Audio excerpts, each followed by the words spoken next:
Shivoham. Om Nityananda Paramashivoham. Om Nityananda Paramashivoham.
Namami Nityanandam. Nityanandam, Nityanandam to all the participants that are here with us today. So lovely to have all of you here tuned And in with us. welcome to the 14th day of Paramashivoham. We are on day 14. Can you all believe? And we are here today for a very, very important, a very special, and a beautiful day that we're going to be entering into. See, all of us, every one of us that are here, we are all literally experiencing each day learning so many different things from Hinduism, and our whole life is centered on seeking, going for the higher things, and how we can expand, how we can experience our own highest potential, all of these. The one thing that travels with us throughout this journey, throughout your ups and downs, one of the main resources for you to achieve your goal, for you to manifest your reality, something that accompanies you is your body. And it is very, very important that we know the science of connecting to our body. Your body is there with you throughout your life. And how do you relate with your body? How do you connect with your body? How do you experience the healing? What happens to your body? How can you achieve that optimum health? All of this is what we are going to be learning today. Today is Bhagavan Jwarabhagna Murti and Kalasamhara Murti forms of Paramashiva. So let's all get ready to experience this. I welcome every one of you here with us. Nityanandam Punithanaya, Nityanandam Sunil Jainaya, Kai Kun, Fabio Bruno, Nitya Bhakta, Nityanandamaya, Srinivasa Reddyaya, and we have Hu Su Sheng, John Zhu, Zing Wang, Daniel Pavlik, and Hugo Nityanandam. Nityanandam, everyone. Thank you all for joining here today. I know all of you have joined here with so much of excitement, and you're all really looking forward for the day ahead.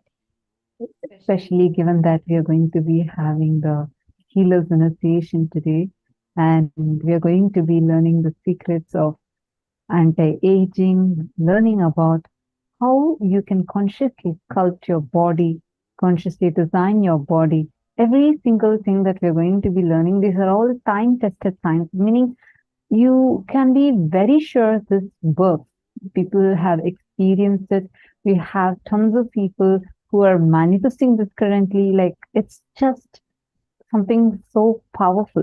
And you're going to get to learn all of these. And these are going to come along with Shastra Pramana, like scriptural references. So I'm so delighted to have all of you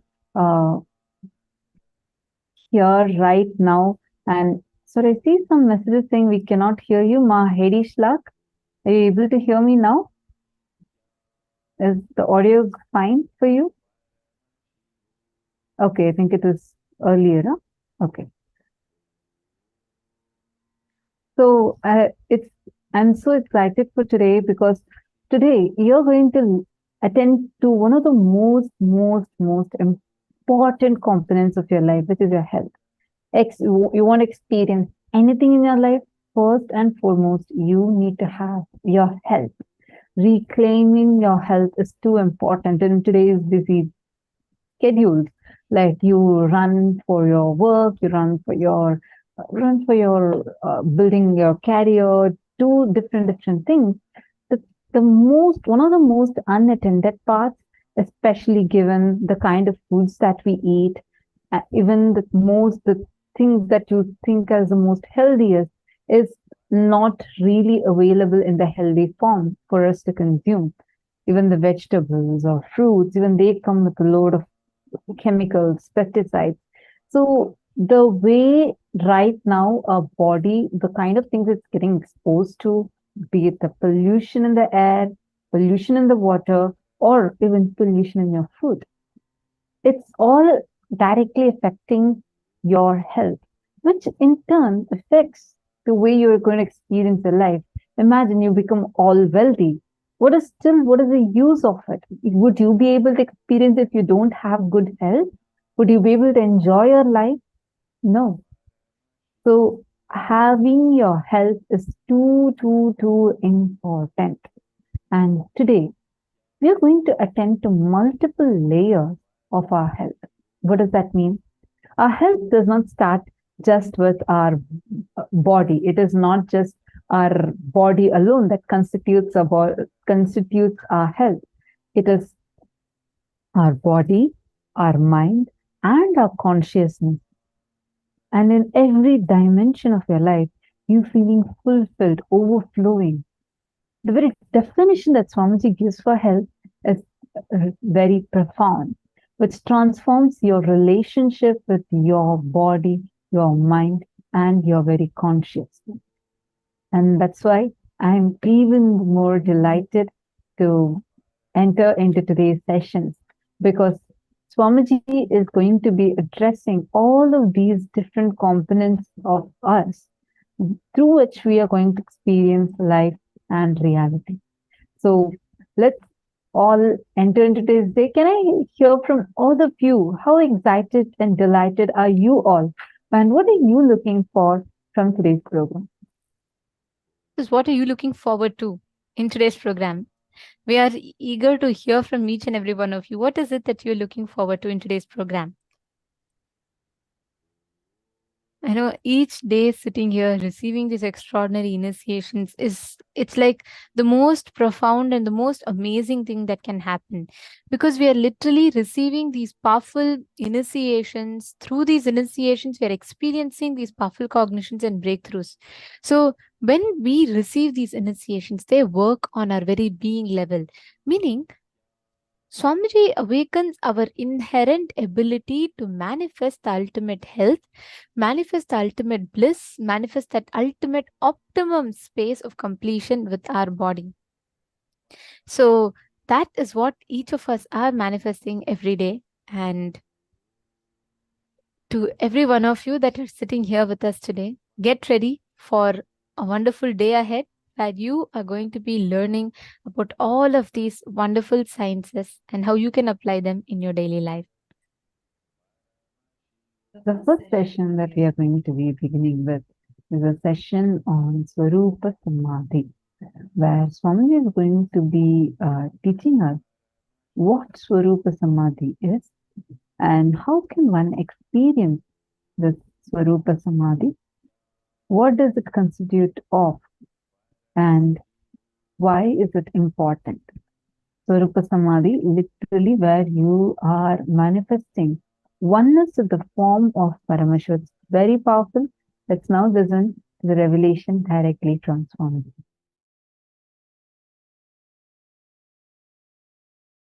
Thought is nothing but your inability to cope up with reality. The definition of a thought as per Paramashiva, inability to cope up with the reality. Whenever you are complete with the reality, you just function without something called thought. If you know you are thinking, there will be an incompletion and itching, irritation.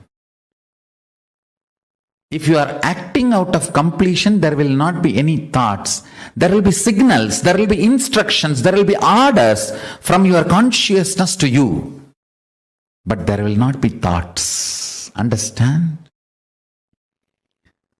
Signals coming from your consciousness, instructions, orders, commands coming from your consciousness to function, to be alive, to be active, to do something is not to be confused with the irritating, itching, confusing, incomplete, internal incompletion thoughts or thought currents. Listen.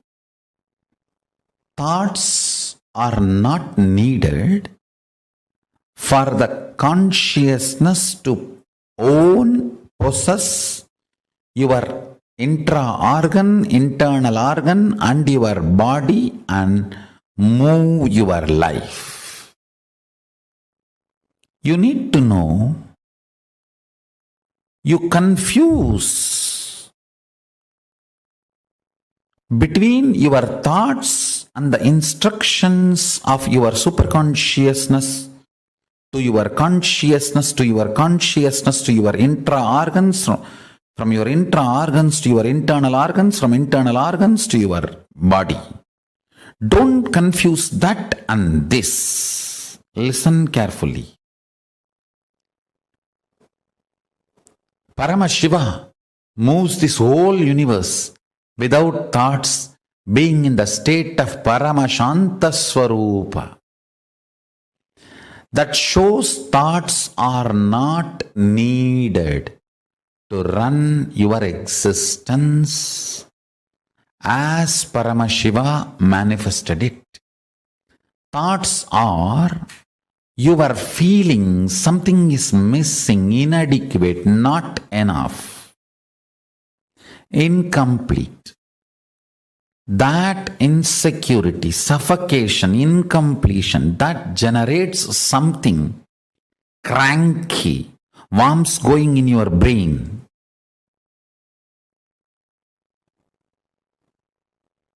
Parasites running in your intestine. That crankiness, the thoughts and thought currents generated by that crankiness is not needed to run your life. This is the most powerful, important cognition you need to cognize. Understand, Hinduism fundamentally does not believe in belief system or faith system. It very clearly explains the methodology of powerful cognition-based functioning system. I am not going to tell you, believe, you don't need thoughts to run your life. No. I'm going to say Shravana, listen, Manana, internalize, Nididhyasana, start living this powerful cognition.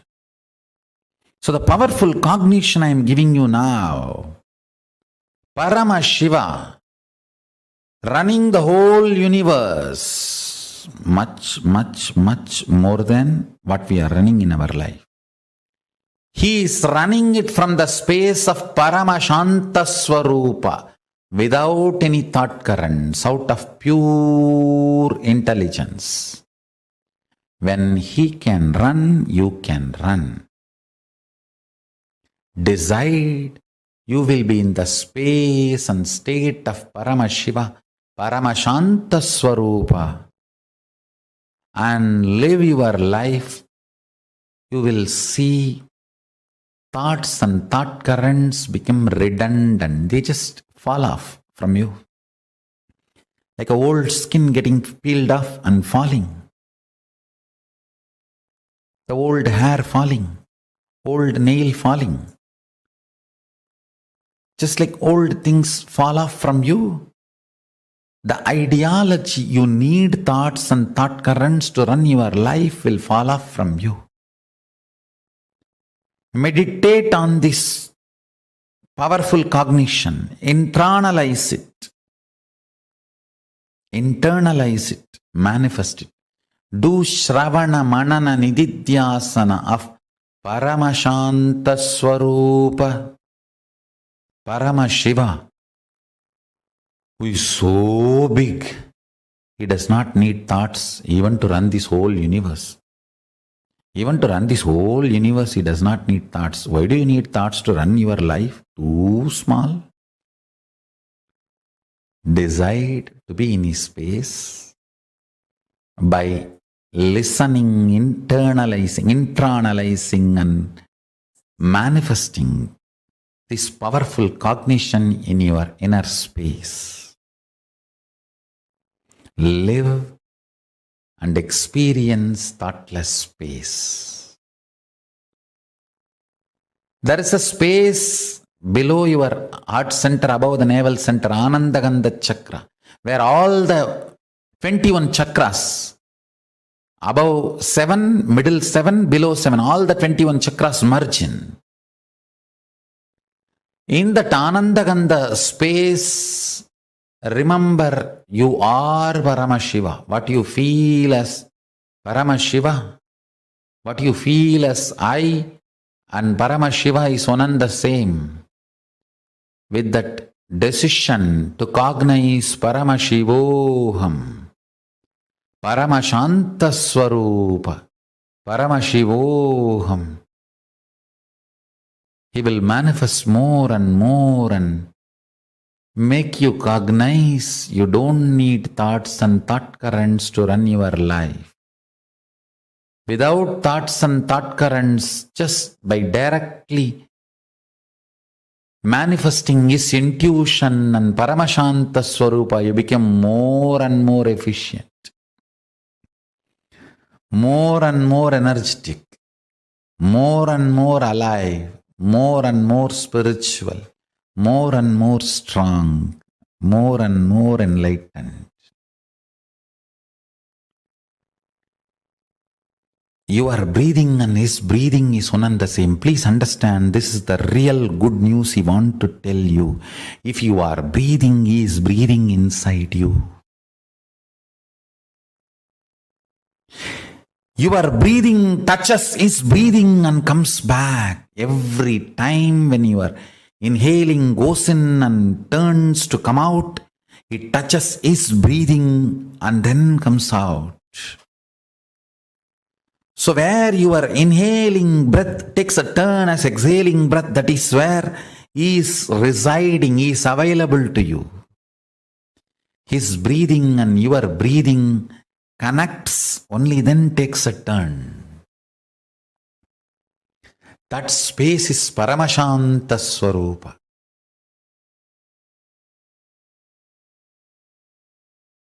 We may think, why do we need to know all this? If you know these basic understandings, you can map them in your life in multiple level, and it can strengthen your balance sheet.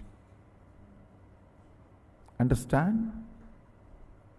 It can make you healthy, wealthy, happy, blissful, because many of these understandings awakens those dimensions of your brain. Already, if you are feeling too much is happening in your brain, raise your hand. Good.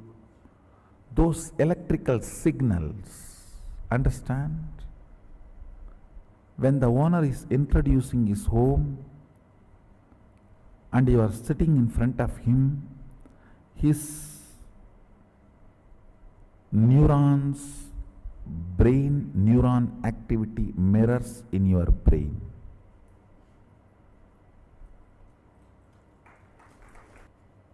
Bindu is life, Amrtatva is life which cannot be dulled, reduced, diluted by length, breadth, depth, time. Kala. Amrtatva is the space on which time does not have a say.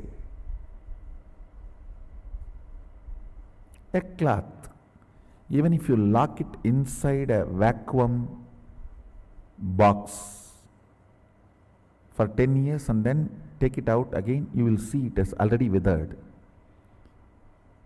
No weather would have operated on it, but time operates on it.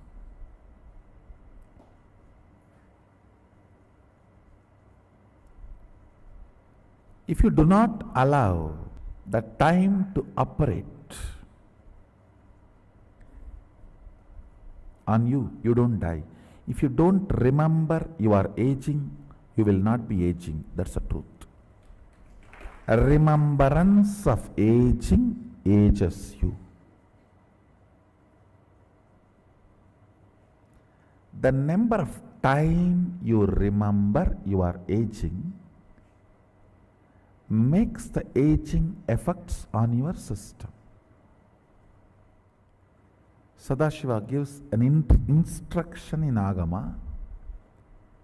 Remember, Sadashiva is ever 16, and remember you are he. In those days, that 16 is something like a peak health and peak possibility. Even if you are brought up in a Gurukul way of life, by 16 you will manifest all the powers. So that is the reason that 16. Now, length, breadth, depth, time, space, all these are called dimensions of universe. The Shabda, which is byproduct of depth, Nada and Bindu, which is byproduct of time. Nada Bindu Amritatva. It's called Amrita Kala. These things, these heads above, they are called multi-dimensions of the universe. Understand? You cannot call Shabda as the fourth dimension of universe. No. Third multi-dimension of the universe is Shabda. Fourth multi-dimension of the universe is Nada Bindu. Fifth multi-dimension of the universe is Nada Bindu Amritakala.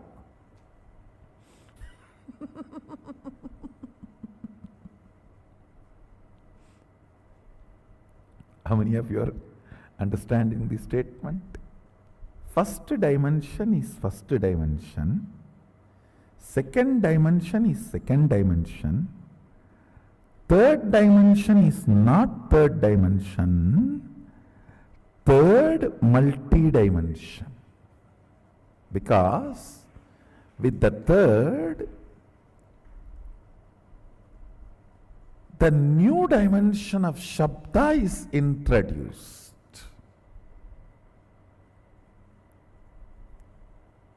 Which cannot be called as dimension because we are using the word dimension for fourth, fifth, sixth, seventh. Third multi-dimension is, see, for example, the third multi-dimension depth has length, breadth, time and depth all together. Sorry, not time. Length, breadth, Shabda and depth together is third multi-dimension.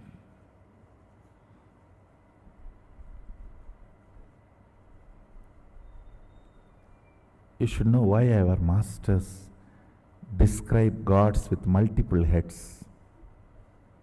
Fools are those who criticize the forms of our Hindu gods, who do not know the universe.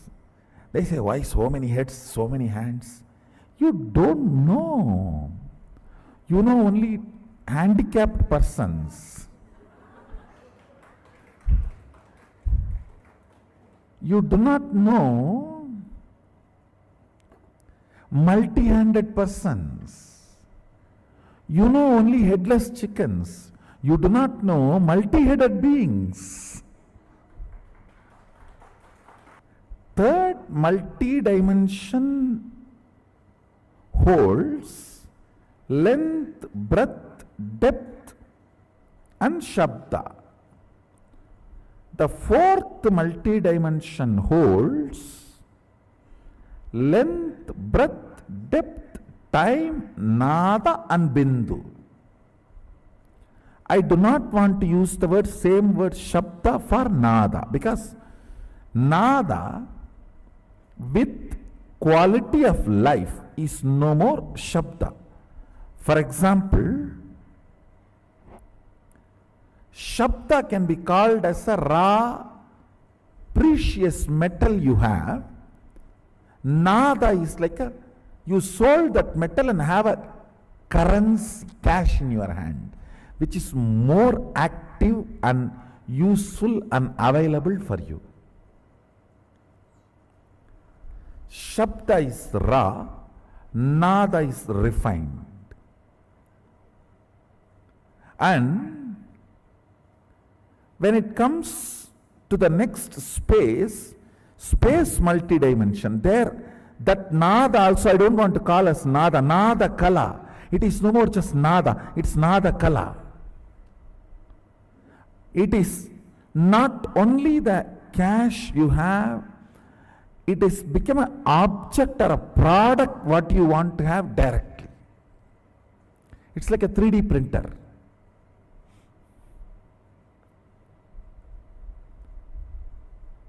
Out of Nada Kala, you can just directly do 3D printing of anything you want. Above the Nada Kala is Bindu Kala. Above the Bindu Kala is Amrita Kala.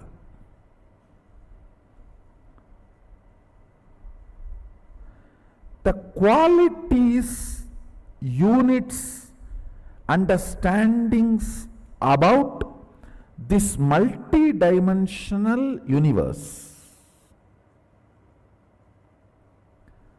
has two important use. One, please understand, all of you are now going to meditate. What meditate? Going to remember your original Swabhava Swarupa of Mahasadashiva. I am not just introducing me, I am introducing you to you.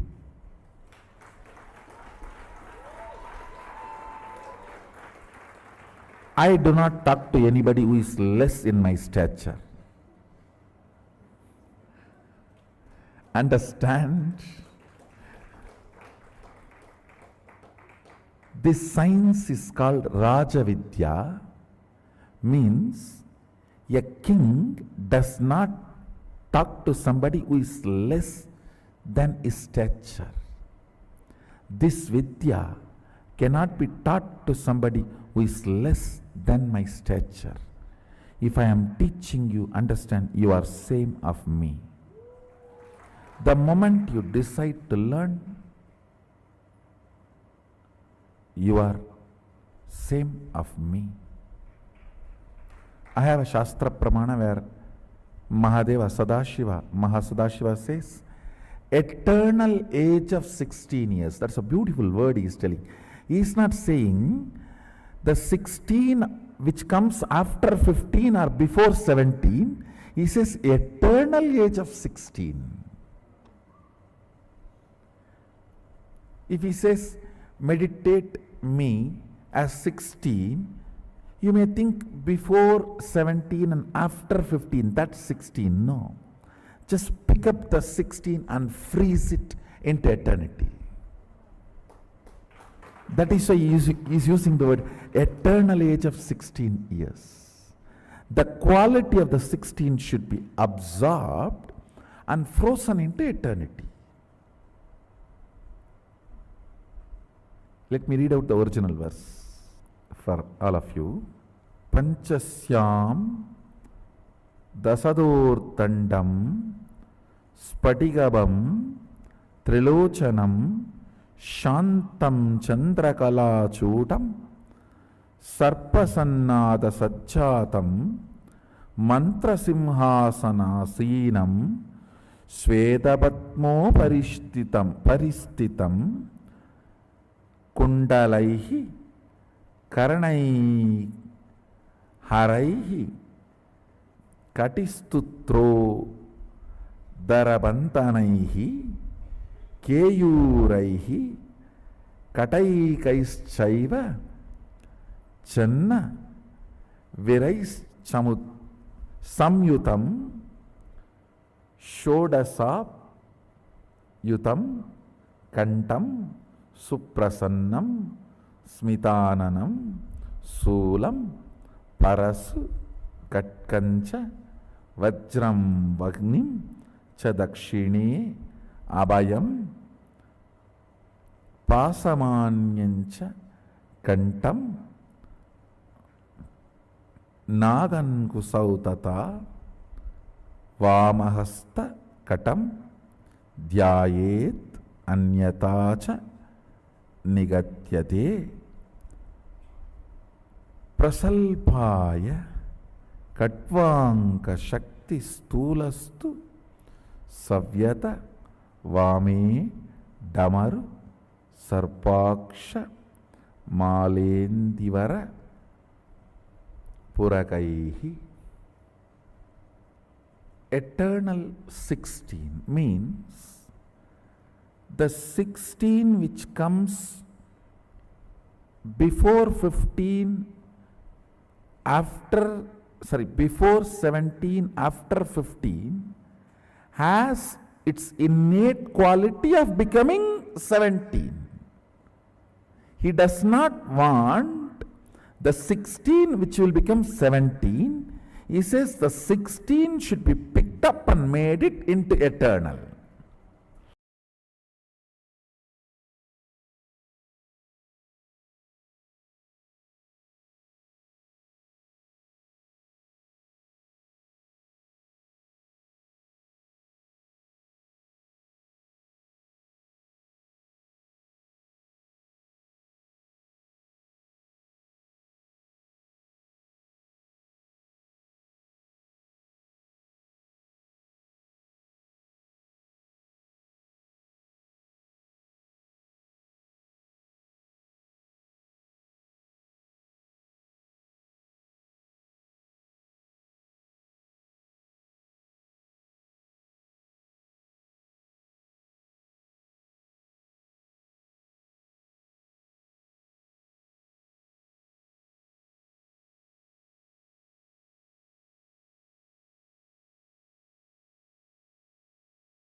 Nityanandam. So now we all listen to Swamiji on what is Swarupa Samadhi.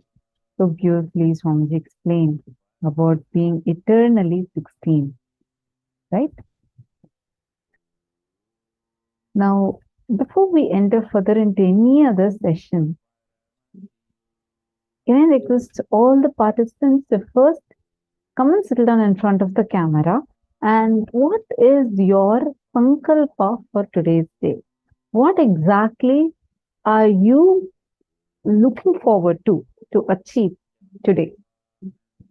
What is your goal that you have for your health? How healthy do you want to be? What are the goals that each of you have? Can you take a few minutes and type it down for yourself? What are the goals that each of you carry for optimum health for you? Come on, take a few minutes.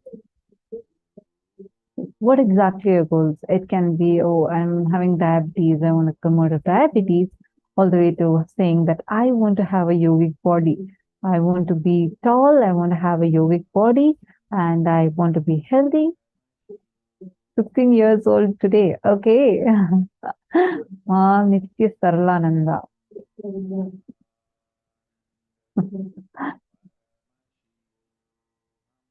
Yes, you're waiting for me, Nityanandam. Come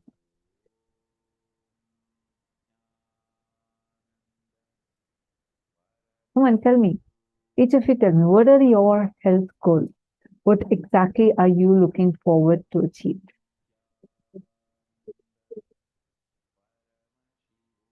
Forever 38. What's this? Venusian. Why do you want to be forever 38? You can actually anti-age and become 16. You should be forever 16. That is radiating, like Swamiji said, right? 16, not the 16 which innately has the quality of becoming 17, but the 16 which forever would radiate all the qualities of being 16. So you should have that. Okay, free from chronic pain and strong yogic body, forever 16 years old. Okay. See, when we say the word 16, what are the qualities that you think should come along with it?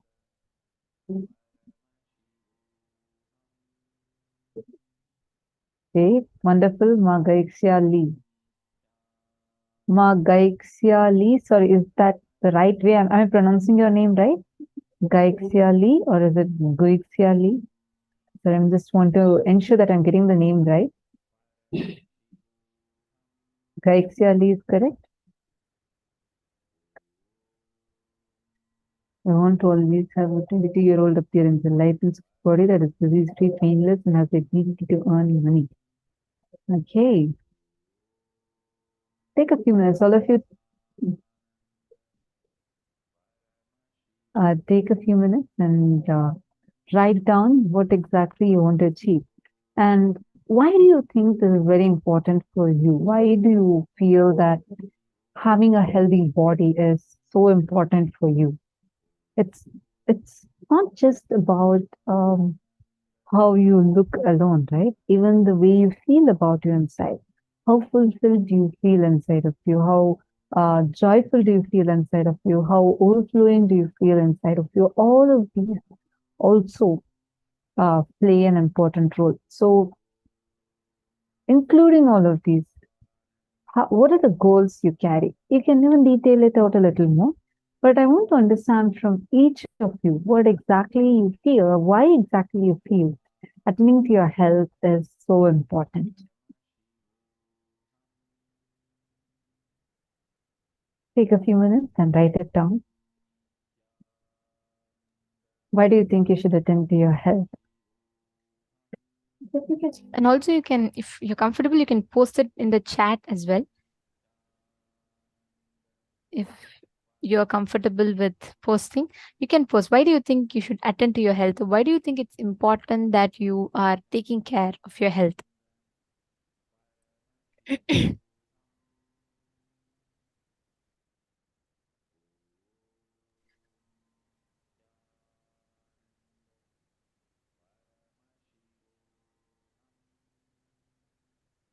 See, you all should know something. When, especially in today's darshan, right, when we are going to be having the initiation to heal, all of our body has like an innate potential to heal ourselves. Each of our bodies have the ability to heal, transform ourselves. That's why when you get a wound, automatically your whole wound heals and it settles. Each of us have this as an innate potential in us. What happens is, in the due course of time, we all tend to forget, we all tend to lose that connect, and we all tend to just like suffer with the body issues that we have, and we just give up. That is why Swamiji, when Swamiji heals us, right, he awakens us to our own highest potential of being able to heal our body, the innate ability of our body to heal itself. And that is why this initiation today is going to be healing you from all the problems, because Swamiji literally awakens your ability to heal yourself. Every one of us that are here for experiencing the awakening of Kundalini, the innate energy in us, which will lead us to heal the energy, heal all the gaps in our system. We're going to be doing a very short, a very, very beautiful and powerful Kriya now. And I request every one of you to get ready. Let's start our day with a very powerful Kriya. The first step, each of you are going to sit straight. You're going to inhale through the left nostril, exhale through the right, then inhale through the right nostril and exhale through the left. It's a simple Anuloma Viloma.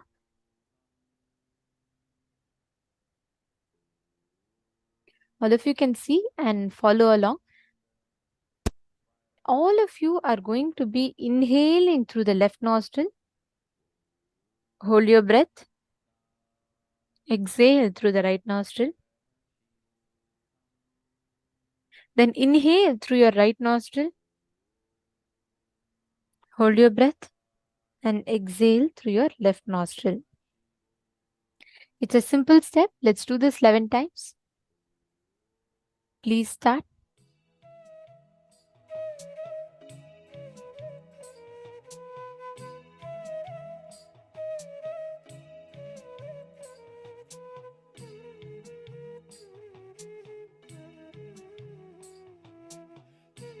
You all can take a few minutes and start the Kriya.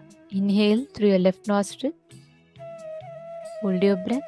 Please sit straight. Do not hunch and sit. When you are sitting for Kriya especially, always sit straight.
we're going to be entering into the second step of the process. The second step of the process is Bhastrika. Means you pull your lower abdomen in and up and you will exhale. So you're going to be forcefully breathing out. You will be exhaling forcefully. Do this 21 times. Just all you need to focus. You can put your hands on your stomach and breathe in. Inhale and you're going to exhale. So automatically just focus on exhaling, nothing else. Automatically the rest of the process will follow.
Now, in the next step, inhale as slowly as possible.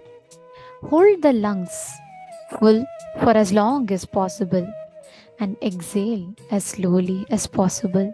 Hold the lungs empty for as long as possible. This is one cycle. We request you to do this one cycle for 21 times.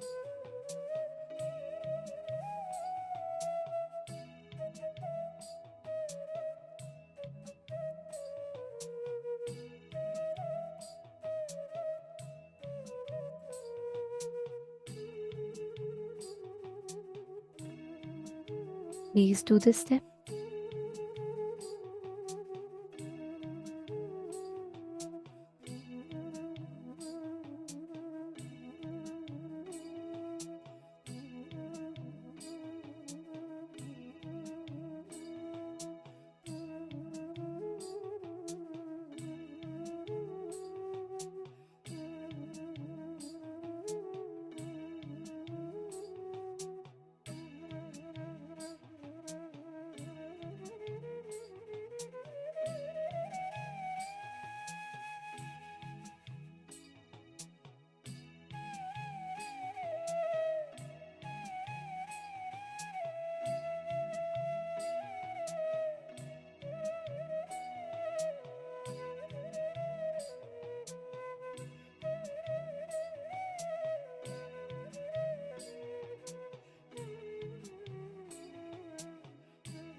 Now, you need to lock your hands and the senses, thumbs on ears, index and middle finger on the eyes, ring finger on the nostrils, little finger on the lips.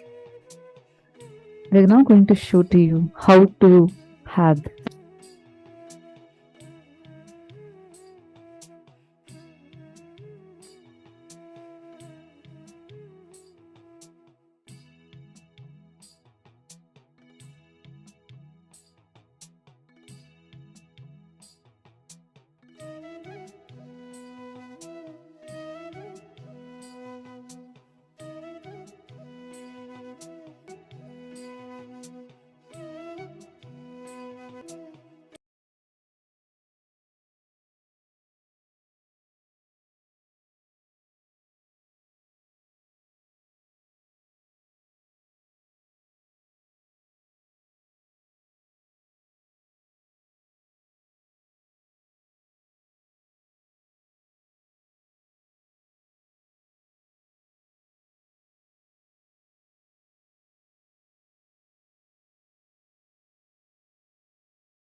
quickly.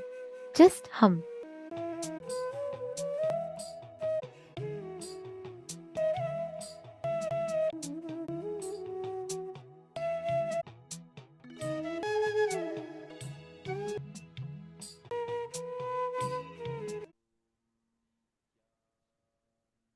Settle your whole energy and experience in your system.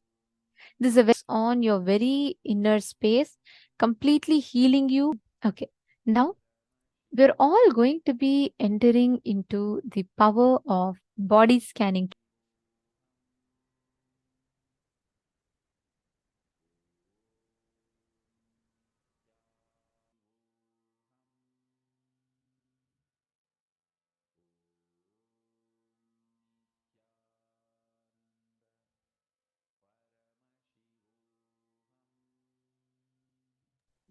The power of body scanning, right? See, when all of us are able to, when we all connect, when we all manifest the powers of third eye, one of the main things, the first key things of manifesting this power of third eye is you being able to scan your own body. Like how all of you have your eyes open, you all can see the world around you, correct? You see things in front of you, you see people in front of you. Am I right?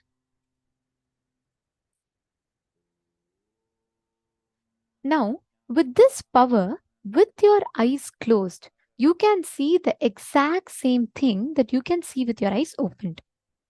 Third eye is not just seeing what you can see with your eyes open, with your eyes closed. It is penetrating even beyond than what you can see with your eyes open, with your eyes closed. That is why you can manifest this power is precisely what you will be able to scan 3D live, means you will be able to exactly see if there's a stone, if there is a if there's some body issue, if there's some problem with your stomach, if there's some problem with your heart, you will be able to see exactly the same thing with your eyes closed in precise details, without any CT scan, without any x-rays, without any of this. Getting it? That is the power that all of us are going to be manifesting today. That is the power of body scanning. Actually, you all should know there are tons of researches, tons of things that has established how precisely our ancestors were aware of this science. I'll show you all one example.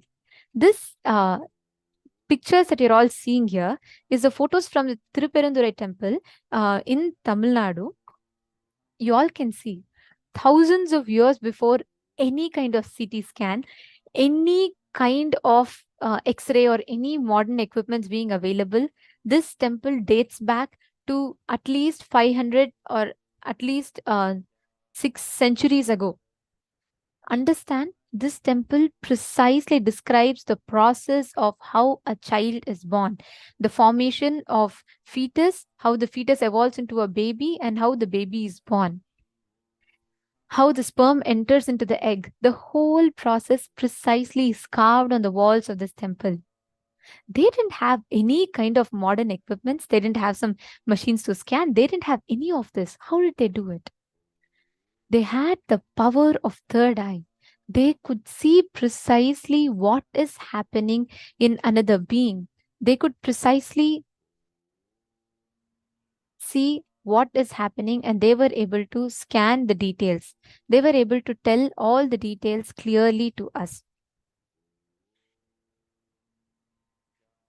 You all can see here in the picture.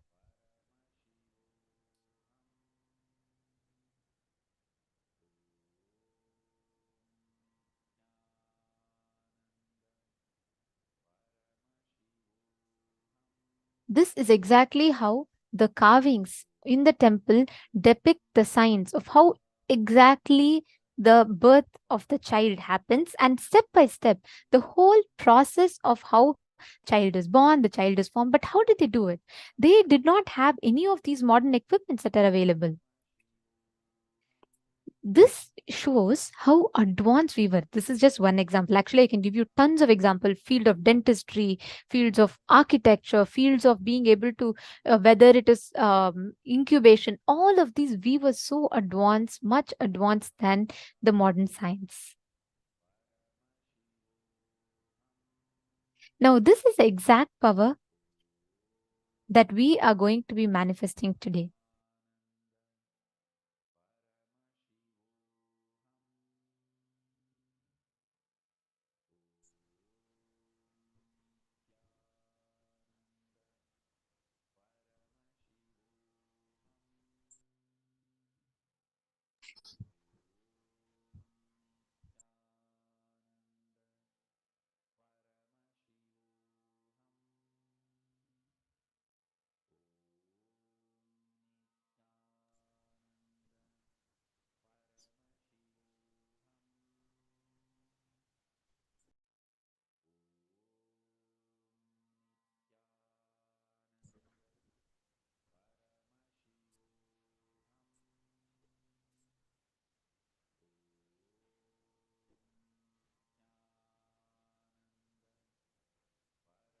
Let's start understanding more details of this power as we are seeing how this power was manifested in the ancient Hinduism.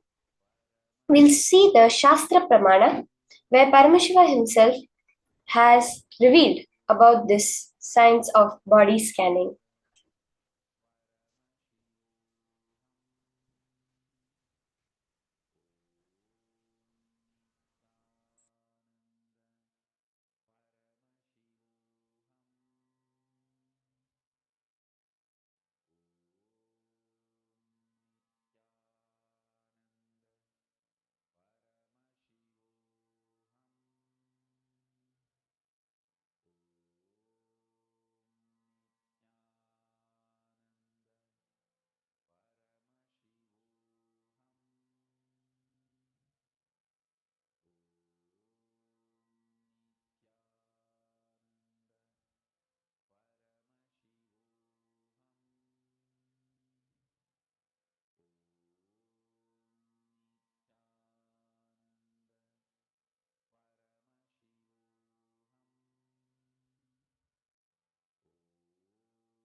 Now, we request all the participants, every one of you, take a few minutes. We're all going to be understanding the exact science of body scanning. Okay. So, what we're going to be doing, we are going to be able to scan another person, identify what exactly is the problem in another person's body. Okay. So, I apologize for the technical glitch. Looks like some of you lost the audio in between. So, we are going to be repeating the points for all of you.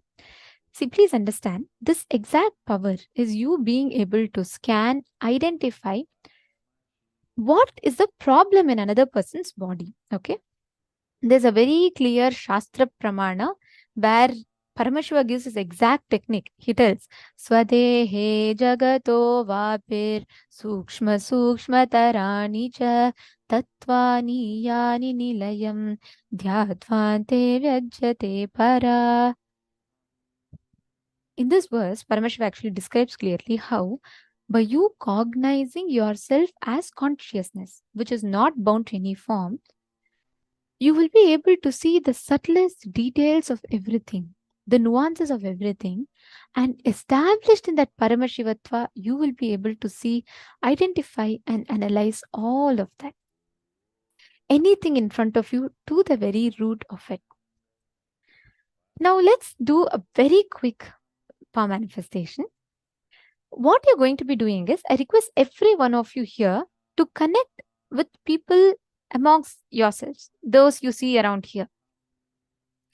Connect with people here in the Zoom, and you're all going to be manifesting this power of body scanning. What you're going to be doing is, you're going to be identifying what is the exact issue that a person has. Just close your eyes, scan. You will be able to start seeing precisely. Swamiji will show it to you in words and just highlights. You will start seeing what exactly is the problem that another person has in his or her body. Are all of you understanding? Okay. Now, I have temporarily disabled the ability for all of you to see each other. So, you all can connect with each other in the Zoom. Just see the other person in the Zoom and you all can manifest this with them. Okay. Ask them, request their consent. Like, for example, Ma Chingho can connect with Ma Sally Chen. Ma Ning can connect with Ma Naresha. Each of you can connect with another partner amongst yourself. Request the consent of the partner. And scan, identify the problem that they have. You will be able to clearly see. Sometimes you'll see it as red highlights in certain parts. Ask them, do you have some problem here? This is what I'm seeing through the third eye. For this, you're all only going to do it with people amongst yourself here. Let us all start the manifestation. Come on, please connect. Connect with your partners.